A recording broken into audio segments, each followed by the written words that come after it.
What's up, family? I'm gonna talk to you guys about something. 1994, I was talking to this man named Mr. Jordan. He was interviewing me to see if I had what it takes to become a Mason.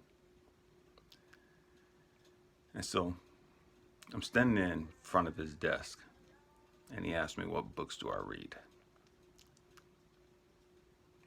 I didn't read any books. I thought reading was for squares, punks, nerds. And so I told him, I said, Mr. Jordan, I don't read books. And this man went off. You young blank, blank, blank, blank. I mean, I've never been so disrespected in my life. For some reason, I just stood there and I just listened to him talk. And it occurred to me, I was mad because what he was saying was true.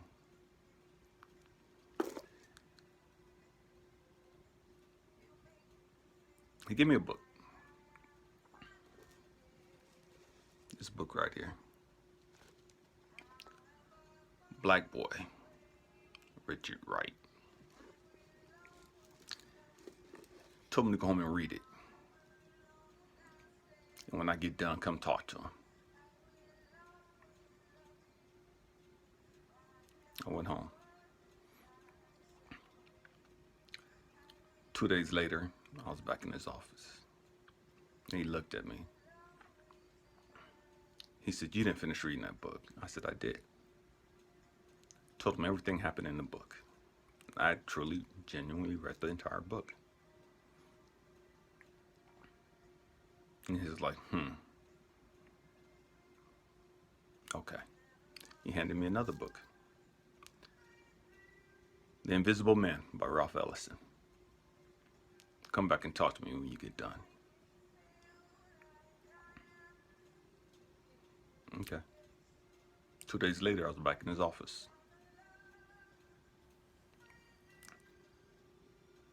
He's like, you didn't read that book. I said, I did.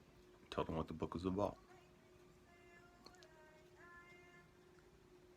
He said, okay.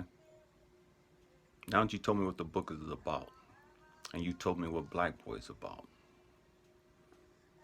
how does your life relate to those books?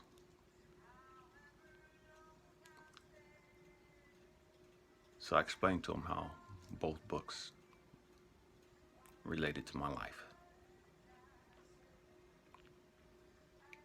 He sat back, folded his hands, told me to have a seat. I was now allowed to sit. And from that point on, Mr. Jordan took me up under his wings and groomed me, just constantly fed me books and just knowledge, and he just poured out into me.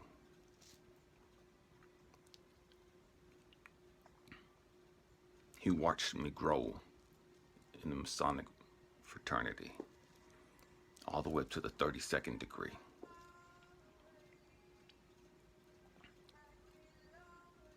It was as if I was Mr. Jordan's son.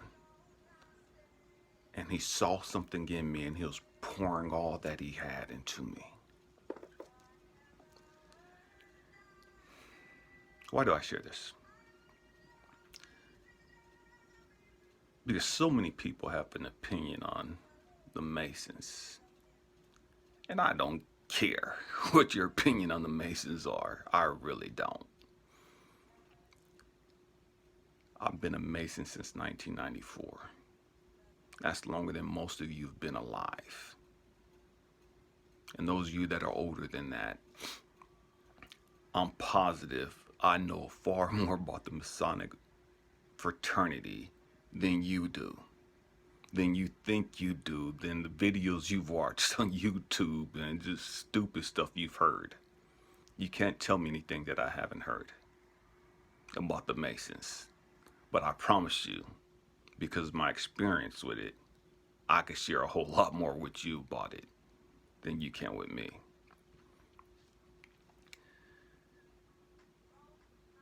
I'm sharing this because people are always going to have an opinion on what you do with your life. People are always going to tell you that you should do this, you shouldn't do that, and all this other crazy stuff. This is your life. Live life the way you see fit, that best serves your greatest good. People have opinions, and their opinions have ulterior motives most of the time. And most of the time, people are scared or intimidated that you're going to be better and become better than they are. And they don't want that. People are scared that you know more than they do. People are intimidated that you may be wiser than them.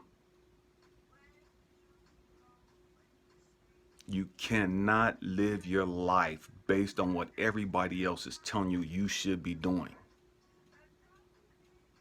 You cannot live your life and be happy and feel fulfilled following in the footsteps of everybody else.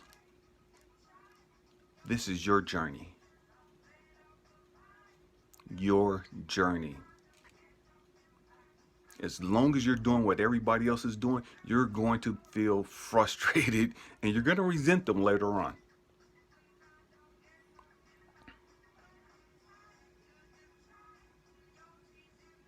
You didn't come here to be a mini-me to somebody else. You didn't come here to follow in somebody else's footsteps.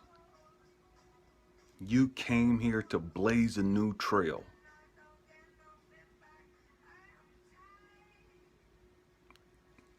Peace. I love you guys.